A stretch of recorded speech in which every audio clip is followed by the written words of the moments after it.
G'day, this is Chris Savage from RL Ministries in Australia, welcoming you to this session of the book of Jeremiah. I pray that it will be of benefit to you and help you in your Christian growth. Thanks for coming along. So welcome along. This is session 29. We're going to look at the book of Jeremiah, chapter 44, verse 24, continuing on from last session down to chapter 46, verse 19. There's a very short chapter in here, chapter 45. It's only got 5 verses in it, so it might seem like we're doing a lot, but it's only 5 verses. Now, in last session, we saw the people's rejection of Jeremiah when these guys were in Egypt. They acknowledged that what has happened to them has come from God. But they said to Jeremiah, "Look, we know it's from God, but we're not going to listen to you anyway." What do? They worship the Queen of Heaven, the one that one of her names is Astarte or Ishtar. The Babylonians, Ishtar, same Queen of Heaven. The Asherah, we see in the Hebrew writings, Asherah, that's one of her names as well. And also Venus with the Romans and Aphrodite with the Greeks. So this Queen of Heaven has several names in different cultures. Now, they believe that, they believe that worship of the Queen of Heaven in the past had worked for them, and therefore they're going to continue to worship her in the present. Now, and they actually believe that all their blessings had come from the Queen of Heaven and not from Jehovah God. In fact, they denied what Jeremiah said, but they said all the bad things that have happened to them have started because King Josiah, which was a historic king, King Josiah had stopped the worship of the Queen of Heaven. And we did see also Jeremiah made quite a special mention of the wives, because this practice of the wives was with full knowledge and consent of their husbands as well. The husbands should have known better and should have stopped this, but they didn't.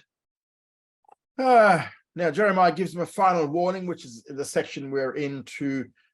Jeremiah says, look, Jehovah will no longer carry on and allow this to happen because of the evil of your doings and because of the abominations which you've done. He's going to put a stop with this. And that's the reason why this evil has happened to you at this time. It's because you're steeped in idolatry and failing to give Jehovah God his proper worship. Now, continuing on from chapter 44, verse 24, we're into this section of Jeremiah's final warning. Now, the Jews of Egypt under judgment were given to us in verses 24 to 30. Now, this was Jeremiah's last prophetic message recorded chronologically. His last message stated that the Jews of Egypt are now under judgment. In verse 24, moreover, Jeremiah said unto all the people and to all the women, hear the word of Jehovah, all Judah that are in the land of Egypt. So the recipients of this message are all the people and all the women. Now, the women in particular are emphasized here, and along with all Judah in the land of Egypt. In verse 25, thus says Jehovah of hosts, the God of Israel, you and your wives have both spoken with your mouths, and with your hands have fulfilled it, saying, we will surely perform our vows that we have vowed, to burn incense to the Queen of Heaven, and to pour out drink offerings unto her. And the prophet says, establish then your vows and perform your vows. Jeremiah pointed out that the people rejected his warnings. Again, he emphasizes the wives here. They and their wives have done 2 things. First of all, they spoke with their mouth. They spoke a message of rejection of Jeremiah's message. And they and their husbands, as well as other people, had spoken a message of rejection and fulfilled it with their hands by committing acts of adultery. And the second thing we see here is they have fulfilled their idolatrous vows. Their vows which they promised to perform will be performed. Jeremiah said, go ahead and perform that which you have vowed. They vowed to burn incense to the Queen of Heaven and to pour out drink offerings to her. Now, this is a sarcastic admonition from Jeremiah. Since you've rejected my message, which is the message of the God of Israel, then go ahead and fulfill the vows you've made, he says. Establish your vows, perform your vows. You reject me, reject God, well, you go and worship your Queen of Heaven. However, we see down in verse 26, as they do this, in verses 26 to 30, eventually judgment will come without fail. And involved in this judgment, we're going to see is, first of all, God's name will no more be used by the Jews in the land of Egypt. It's verse 26. God says, behold, I have sworn by my great name, says Jehovah, that my name shall no more be named in the mouth of any man of Judah in all the land of Egypt, saying, as the Lord Jehovah lives. Now, the picture here is that they have become so deeply into idolatry that they would stop calling their idols by the divine name, as they'd been doing. For instance, I think we covered one before, the name Anat Yahu, Jehovah, will be forgotten by the Jews of Egypt. They won't even tie his name to any of their idols anymore. Second, we're going to see that it's going to be a judgment of physical death. Verse 27 says this, behold, I watch over them for evil and not for good. And all the men of Judah that are in the land of Egypt shall be consumed by the sword and by the famine, until there be an end of them. So God will be watching in accordance with the watching of Jeremiah chapter 1, verse 12. God told Jeremiah, I watch over my word to perform it. God promised to watch to perform his word for evil or calamity rather than for good. Now, all the men of Judah in the land of Egypt shall now be consumed by two things, and this is the very things which caused them to flee Judah. They're going to be consumed by the sword and by famine. And the extent of the physical devastation will be until there be an end of them. Third thing we see here is that only a few will remain to return to Judah. Verse 28 tells us that.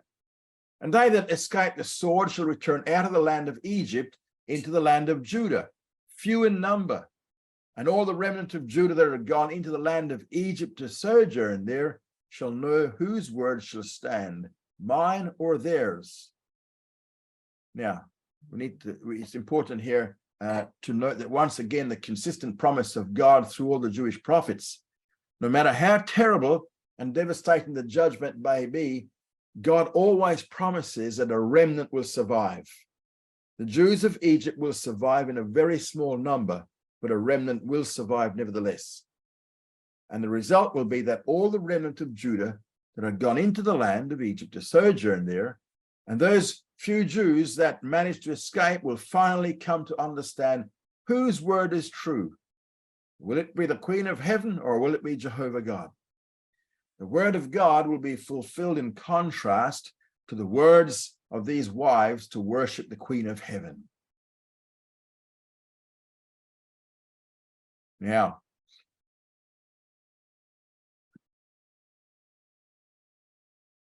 in verses 29 to 30, there's a sign of authentication here. In verse 29, we have the purpose of the sign. And this shall be the sign unto you, says Jehovah, that I will punish you in this place, that you may know that my words shall surely stand against you for evil. Jehovah declared that he would give his people a sign that would now show them beyond the shadow of a doubt that he would indeed punish them in this place, meaning down there in Egypt. When the people saw the sign, they would understand that it was Jehovah's word that was going to prevail. They would recognize that the calamity he had spoken of would indeed come to pass. And the symbolic acts that Jeremiah had to perform did not serve as authenticating signs. And this is the only sign of confirmation that is given in Jeremiah's book, what we're going to see here. All the other ones were simply signs to Judah. In verse 30 is the sign. Thus says Jehovah, behold, I will give Pharaoh Hophra, king of Egypt, into the hand of his enemies, and into the hand of them that seek his life, as I gave Zedekiah, king of Judah, into the hand of Nebuchadnezzar, king of Babylon, who was his enemy and sought his life. Now, back in Jeremiah 37, verses 5 to 8, Jeremiah identifies Hophra, H-O-P-H-R-A. His name's there, as the Pharaoh who marched to Judah to defend Zedekiah and his men against the Babylonians. Remember, there was a pact between Zedekiah and Egypt. Egypt would come to their help. Well, as this fourth king of Egypt's 26th dynasty, Hophra, ruled between 589 and 570 BC. In Greek literature, he's referred to as Apries, A-P-R-I-E-S. Jeremiah's prophecy.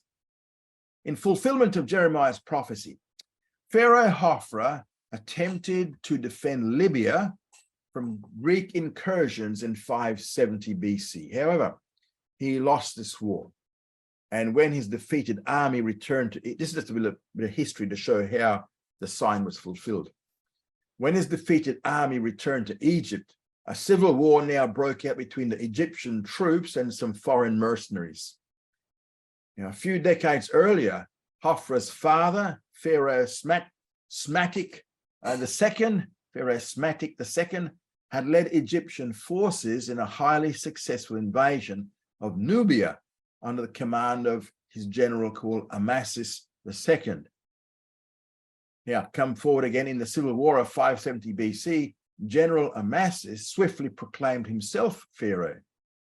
This is when they came back from defending Libya. Now, Hophra then fled Egypt, and he sought refuge in a foreign country from which he then attempted to continue to rule Egypt, but it didn't work.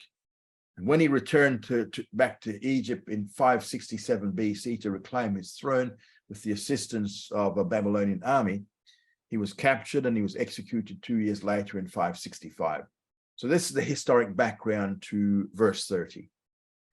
The authenticating sign God was giving to his people was this: he would do to Pharaoh Hophra what he had done to Zedekiah by the hand of Nebuchadnezzar. When in 570 BC, the Jewish refugees from Mizpah saw that Hophra was no longer ruling by himself and had to share his throne with the rebel General Amasis, it would be the first part of the authenticating sign.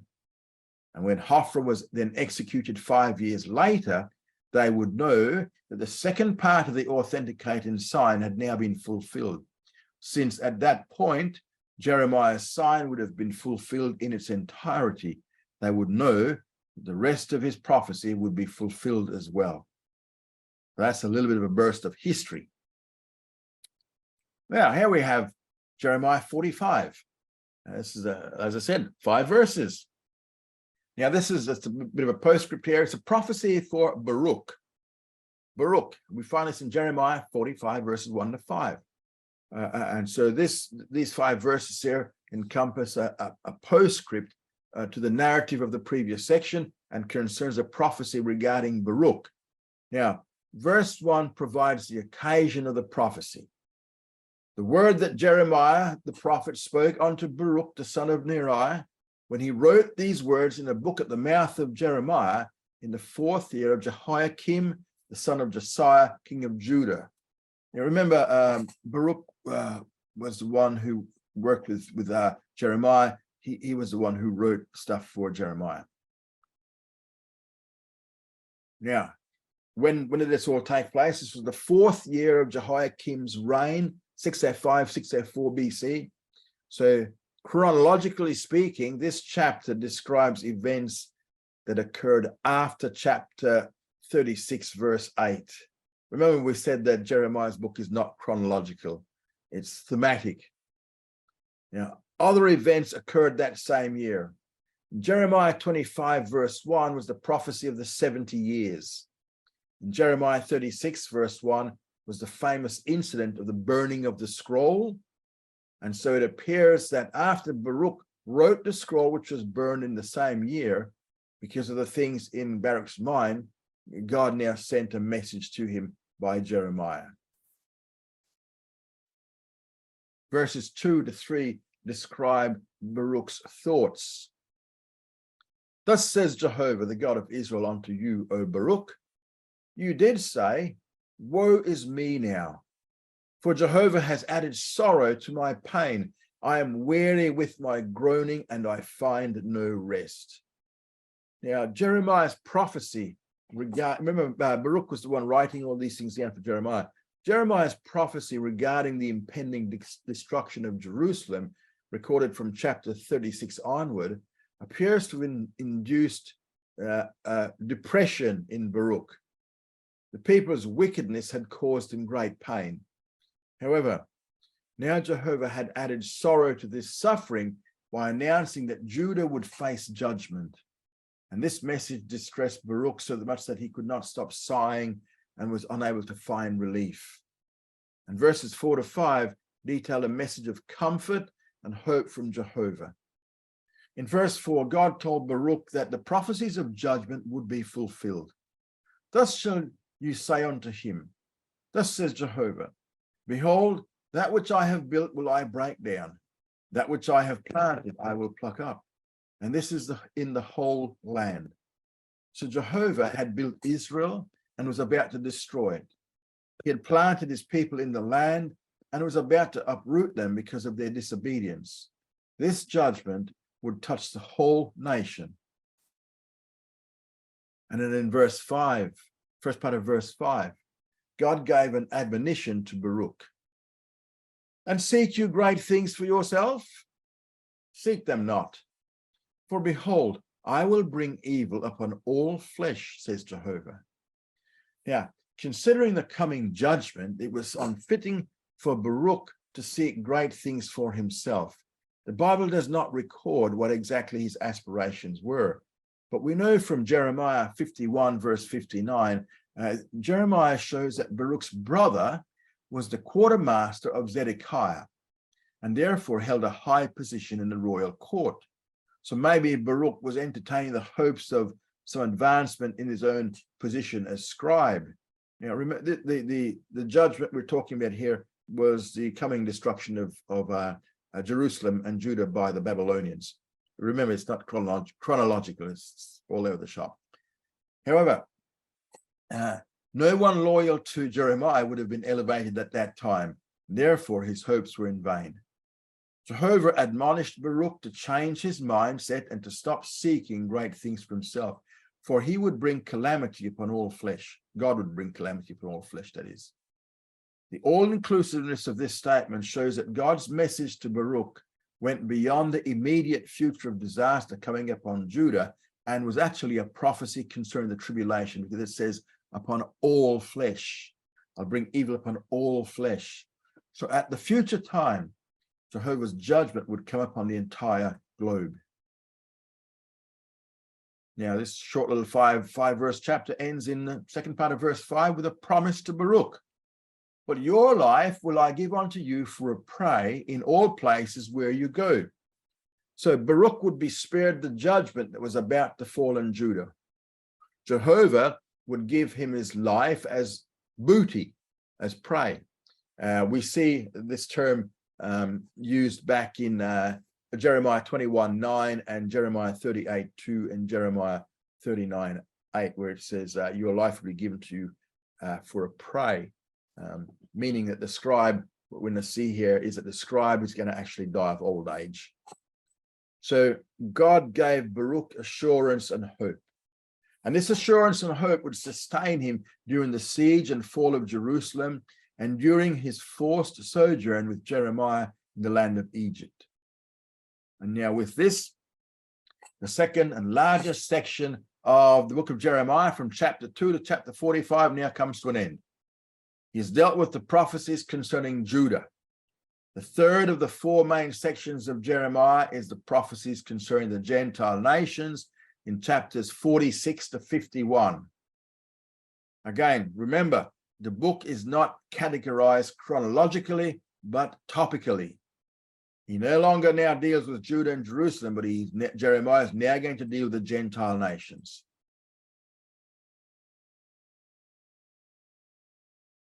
From 46:1 to 51:64, we see these prophecies regarding the Gentile nations. And this is the third major section in Jeremiah in this section. Now, it's divided up into 11 sections. The first section is the superscription in 46 verse 1, the word of Jehovah which came to Jeremiah the prophet concerning the nations. This is the word of the Lord through Jeremiah the prophet concerning the nations. Previously, it was the word of the Lord concerning Jerusalem and Judah, but now it's the word of God concerning the nations or the Gentiles. Actually, Jeremiah 46:1 is actually the title for this entire section. There's a general order or pattern of movement. Jeremiah, with his prophecies, is going to move from west toward the east. Now, also in this section of Jeremiah 46, right down to chapter 51, is the fulfillment of Jeremiah 1, verse 5. God told Jeremiah that he was not merely a prophet to Judah, but also a prophet to the Gentile nations. And the first nation he deals with is Egypt. We're going from the west to the east. In Egypt, in verses 2 to 28. Chapter 46 contains two separate prophecies regarding Egypt. Verses 2 to 12 reveal the defeat of the nation at Carchemish, and verses 13 to 26 deal with Egypt's conquest by Babylon.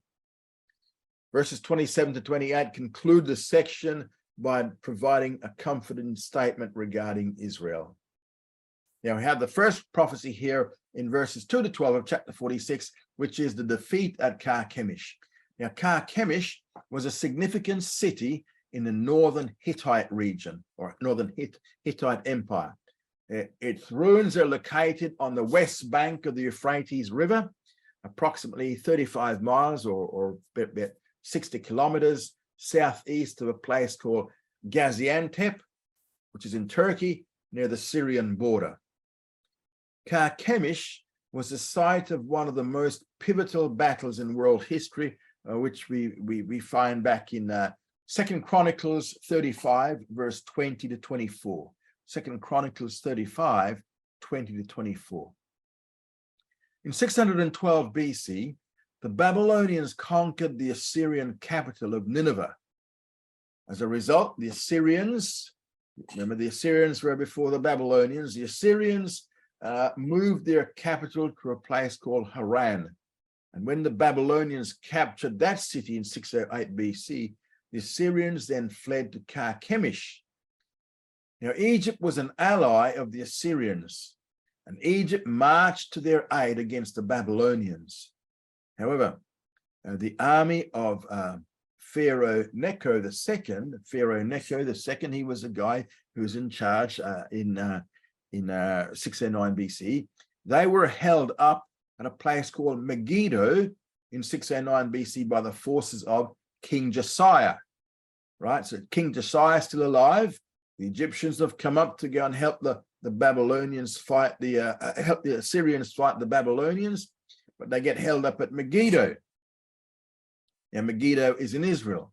It was here where eventually Josiah was assassinated. Good King Josiah was assassinated and his army was defeated. Yet the Egyptians were further delayed at another place called Riblah, and Pharaoh Necho arrived too late in Carchemish. Nebuchadnezzar had already captured the city in a surprise attack. Hence, when the Egyptians reached Carchemish, they were drawn into a bloody battle that they could not win because the Babylonian army was able to meet them without being distracted by any other skirmishes. Now, this section covers Jeremiah's prophecies regarding the battle at Carchemish. Carchemish, Verse 2 introduces the topic. The prophecy itself is divided into two strophes or two little sections, and with verses 3 to 6 forming the first strophe and verses 7 to 12 forming the second strophe. What's the topic now? Verse 2 gives us a topic. It reveals that the topic of this first prophecy regarding the nations is the fate of Egypt in general, but in particular, the Egyptian ruler of that time, Pharaoh Necho.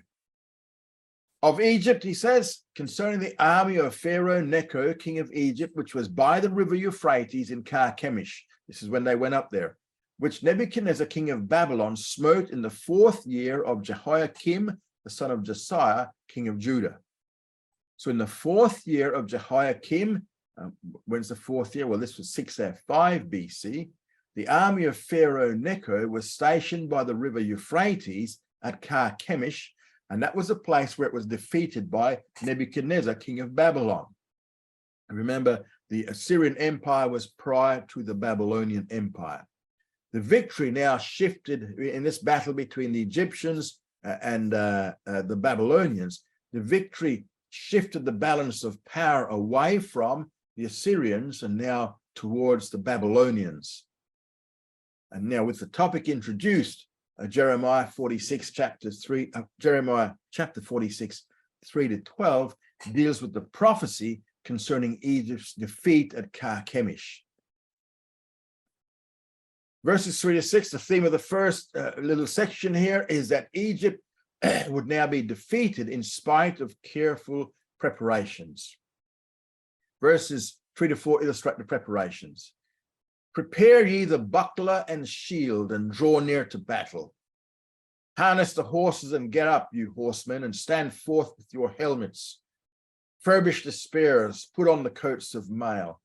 Now, the Hebrew term for buckler is a term called magen or magina, M-A-G-E-N. It refers to a small round shield. And then the term for shield, which is zinah, describes a heavier and longer shield. The Egyptian army was now to pull out its shields, both small and large, and get ready for close combat in verse 3. In addition, the cavalry was to prepare the horses for battle. So while the combat units were to put on armor and sharpen their weapons, the cavalry were also to get ready. Now, Jeremiah is picturing the army getting ready step by step. The soldiers were arming themselves for the battle. They're being very carefully prepared for a battle, which they apparently believed they could win. But they were very organized, very prepared. And then verses 5 to 6, instead of winning, they're defeated. Their defeat is described in two ways. First, the defeat is described in terms of panic in verse 5. Wherefore have I seen it? They're dismayed and they're turned backward, and their mighty ones are beaten down, and are fled apace, and look not back. Terror is on every side, says Jehovah. So when Jeremiah received the vision of the battle of Carchemish, he asked why he had seen it. His question was one of dismay. Jeremiah knew that with the defeat of the Egyptians, which was the buffer at this time between the Babylonians up north and Israel in the south, with the defeat of the Egyptians, he knew that Judah was next in the Babylonians' program. And once Egypt is defeated at Carchemish, nothing's going to stop the Babylonians from then moving south towards Judah itself. So we see here panic seizes the Egypt host in several ways. First, they are dismayed. Second, they're turned backward. Third, their mighty ones are beaten down. Fourth, they fled apace. And fifth, they look not back. They're just running. And then we see that term we used before, magor misabib. We used that back in, it's a Hebrew term, means terror is on every side. Every side they look, they're terrified. The Egyptians first experienced panic when they encountered the Babylonians. And second, in verse 6, we now have flight. They're running. Let not the swift flee away, nor the mighty man escape. In the north by the river Euphrates have they stumbled and fallen. So as the panic seizes the Egyptian army as they're in the process of being trampled down and defeated, suddenly the remaining Egyptian soldiers lost their heart for the battle and they began to flee. And Jeremiah prophesied that all escape routes would be cut off for the Egyptian soldiers. Do not let the swift flee away, nor the mighty man escape, he says. The place of their defeat is in the north. It is north of Israel, near the Euphrates River. Now, the second little section is verses 7 to 12. And here, this tells us that the Egyptians are defeated in spite of huge numbers. In the first strophe, Egypt was being defeated in spite of careful preparations. In the second strophe, Egypt was being defeated in spite of their huge numerical superiority. In verses 7 to 9 are the numbers themselves. In verses 7 to 8 are the Egyptians. In verse 7, two rhetorical questions were asked. First of all, who is this that rises up like the Nile? Second, whose waters toss themselves like the rivers? The emphasis here is upon the numbers, upon the number of soldiers in the Egyptian army. During the summer months, the Nile River rises gradually before periodically spilling over its banks and flooding the surrounding land. The picture that we see here is the rhetorical question paints is this. The approaching army, this is the Egyptian army, the approaching Egyptian army would have so many soldiers that from a distance it looked like a huge river bursting its banks and flowing out to sea like a raging torrent. And verse 8 now provides the answer to these rhetorical questions. Egypt rises up like the Nile, and his waters toss themselves like the rivers. And he says, I will rise up, I will cover the earth, I will destroy cities and the inhabitants thereof. Now, this huge mass of soldiers is identified as Pharaoh Necho's army, ready to destroy cities and people alike. Again, the emphasis here is on the numerical superiority of the army. And then in verse 9, Egypt is not alone, but she has certain allied nations with her. And these allied nations are also in preparation. Go up, you horses, and rage, you chariots, and let the mighty men go forth. Cush and Put that handle the shield, and the Ludim that handle and bend the bow. Now, these allies include, first of all, Cush. Cush is modern-day Ethiopia. Second, Put, which is modern-day Somaliland or Somalia. That's Put. Put is Somalia. And third, the Lydians we see here, these were not the Lydia of Asia Minor, but the Lydia of the northern African tribes of Genesis 10, verse 13. Genesis 10, verse 13 speaks about this Lydia, or Ludim. Now, these are the ones who handle the bow. It's just the bow and arrow. So, despite these large numbers in the Egyptian army itself and the large numbers of those allied with them, in verses 10 to 12, they're nonetheless defeated. In verse 10, Jeremiah now points out the one who is truly in control. It is not the Pharaoh of Egypt, but God who is in control. For that day, the day of battle, is a day of the Lord, Jehovah of hosts, a day of vengeance, that he may avenge him of his adversaries. And the sword shall devour and be satiate, and shall drink its fill of their blood. For the Lord, Jehovah of hosts, hath a sacrifice in the north country by the river Euphrates. Not Necho, not Pharaoh Necho, but Jehovah would be in control of the battle at Carchemish. And he would make sure that the Egyptians and their allies would be destroyed. The sword of Jehovah shall devour and be satiated. It shall drink its fill of the blood. And the reason is that the Egyptians became a great sacrifice of God. God himself will sacrifice the Egyptian army in the north country by the Euphrates. The amount of Egyptian dead will be like the amount of sacrifices on a great feast day in the Jewish temple. In verse 11, God goes one step further. Go up into Gilead and take balm, O virgin daughter of Egypt. In vain dost thou use many medicines. There is no healing for you. The wound that Egypt receives in the battle of Carchemish will be a fatal one, and it will be beyond cure.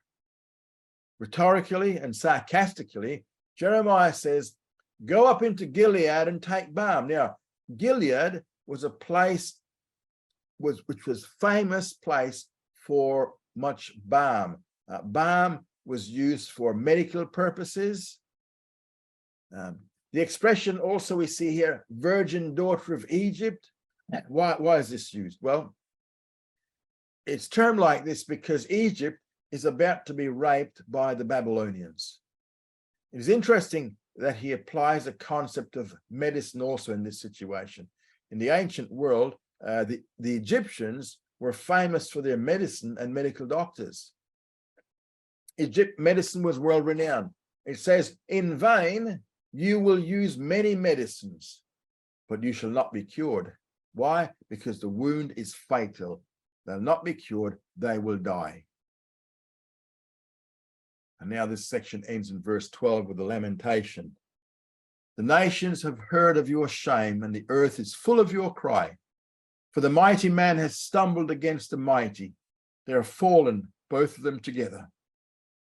So the lament here is that the nations have heard of her shame. The nations have heard of the defeat of the mighty Egyptian army. The earth is full of the cry of Egypt. And the reason for the lament is, first of all, their mighty men have stumbled against the mighty. This means that one mighty man stumbles over another. Second, in the course of stumbling over each other, they are fallen. Both of them have fallen together. Now, the first prophecy has to do with the defeat of Egypt at Carchemish. This defeat of Egypt in Carchemish removed the last obstacle preventing Babylon from becoming a first-rate worldwide empire. So this battle of Carchemish, where the Babylonians defeated the Egyptians, now now set Babylon on the path to becoming the empire of Babylon, the Babylonian Empire. Now we have the second prophecy, which is a conquest of Egypt. We find this in verses 13 to 26 of chapter 46. The second prophecy deals here with the actual conquest of Egypt in verses 13 to 26. This next prophecy now moves a step beyond. Carchemish was not in Egypt, but it was away north of Israel in the area of Babylon along the Euphrates River. And as the Egyptian army was defeated outside of Egypt, eventually the country of Egypt itself will be defeated and conquered by the Babylonians. In 46 verse 13, we see the topic. The topic here is the word of Jehovah spoken by Jeremiah that Nebuchadnezzar, king of Babylon, would strike the land of Egypt. So once again, the word of the Lord came to Jeremiah, and the content of this second prophecy regarding Egypt is that of her conquest by the Babylonians. The word that Jehovah spoke to Jeremiah the prophet, how that Nebuchadnezzar, king of Babylon, should come and smite the land of Egypt. In verses 14 to 19, we see the first little section. This section deals with the theme of the defeat of Egypt. In verse 14 is a declaration. Declare ye in Egypt, and publish in Migdol, and publish in Memphis, and in Tahpanhes. Say ye, stand forth and prepare you, for the sword has devoured round about you.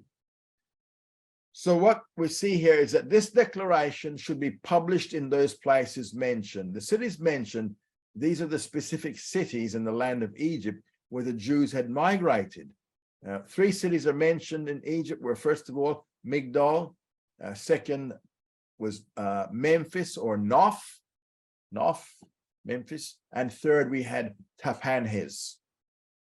The content of the message is, stand forth and prepare yourselves, for the sword devours all around you. So this is now in keeping with Jeremiah's final message in chapter 44. His final message concerning Judah, he promised that Nebuchadnezzar would defeat Egypt, and so it would indeed come to pass. In verse 15, why your strong ones swept away? They stood not, because Jehovah did drive them. Although it is not always clear in the English text, he spells it the failure of the Apis bull, the Apis, A-P-I-S, the Apis bull. Now, the Apis bull was a sacred bull in Egypt. Really, what we see here is, this is what Jeremiah is dealing with in this verse, although in English, it doesn't come out that way. The question asked in verse 15 is, why your strong ones swept away? The word strong ones in Hebrew is a plural, yes, but it's a plural of majesty, which means it is a plural referring to a God, little g God. Why is a specific God swept away? Now, in Egypt, the bull, the Apis bull, was a symbol of fertility and was often connected with the afterlife. Memphis was well known for the Apis bull, which was connected to the god Ptah, P-T-A-H, who was responsible, according to the Egyptians, for creation. Apis was also connected to another god of fertility in the afterlife, a god called Osiris, O-S-I-R-I-S. So what we see here is that Jeremiah may be mockingly questioning the alleged powers of Apis, as did another one, Herodotus, who notes that the Persian leader Cambyses desecrated the Apis bull in 525 BC when he defeated Memphis. So this Apis bull, which is down there in Memphis, was defaced by Cambyses later on in 525, but Nebuchadnezzar is going to come down and deal with it anyway. And the answer here is this mighty one, this Apis bull, he stood not because Jehovah did drive him. In English, the word them is used. However, we see there why you're, it says, why you are strong one swept away. They stood not because Jehovah did drive them. The word them, we know it's used here. However, in Hebrew, it's not actually them. It's a singular word. The phrase your strong ones is used, although it is a plural of majesty. So the pronoun is singular rather than plural. The reference here is to a singular god, the Apis bull. So, this Apis bull, he couldn't stand. Why? Because Jehovah did drive him. He drove this false god. Now, verse 16 describes a defeat. He made many to stumble. Yea, they fell one upon another. And they said, arise and let us go again to our own people and to the land of our nativity from the oppressing sword. Jeremiah described the Egyptian soldiers as stumbling, and in so doing, these men would cause the men beside them to fall. And seeing the Egyptian army defeated, a call would now go out. And the call of the foreigners in Egypt is now also mentioned. He describes a defeat. He uses two expressions here. First, he made many to stumble. And second, they fell one upon another. The foreigners in the land of Egypt, Jewish refugees, along with other foreigners who were down there for safety, issue a call of their own. They saw on the one hand the Egyptian army defeated at Carchemish. On the other hand, they saw the Babylonian armies under Nebuchadnezzar invading Egypt. And they realized that Egypt was not as safe as they once thought it would be safe. And they issue a call to all the other foreigners living in the land of Egypt. Excuse me.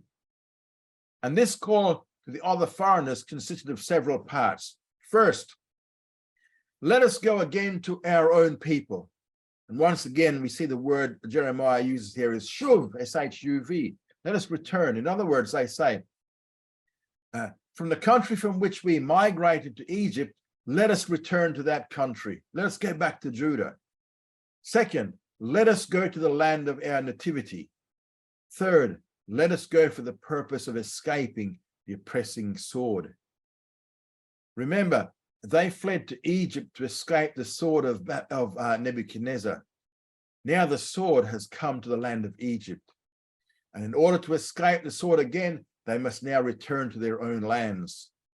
And this will be true of the Egyptians living in Egypt. Jeremiah already pronounced that a very few of the Egyptians will escape from Egypt. Only a very few will get out.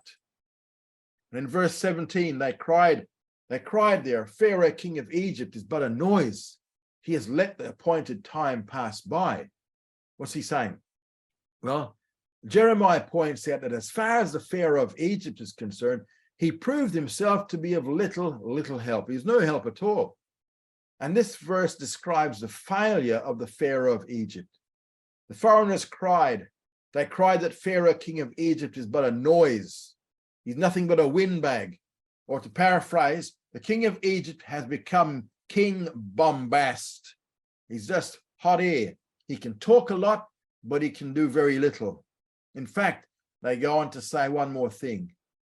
Mr. King Bombast, the king who is but a noise, has let the appointed time pass by. The Hebrew term here for let pass is he'evir, H-E-E-V-I-R, and the Hebrew name Hophra is very similar to this term. And if we're to put this is a pun. Jeremiah is a bit of a pun here. To put this pun into modern English, Jeremiah taunted the Egyptians by declaring that Pharaoh passed by. Pharaoh passed by. His name's very similar to that Hebrew term he'evir. Pharaoh passed by. Let the opportunity to prepare his defense pass by. So Pharaoh passed by, let the opportunity to prepare his defenses pass by. In other words, when the Babylonians were coming into the country, when he had much time to prepare adequate defenses, he failed to do so. And because he failed to do so, nothing will stop the Babylonians from now entering into the land. He allowed the opportunity to pass by. And then in verse 18 is the clear guarantee of invasion. On the basis of who the God of Israel is, the invasion will come. As I live, saith the King, whose name is Jehovah of hosts. Now, based on the God whose name is Jehovah, the captivity of Egypt will come. The name Jehovah emphasizes God as the covenant keeper.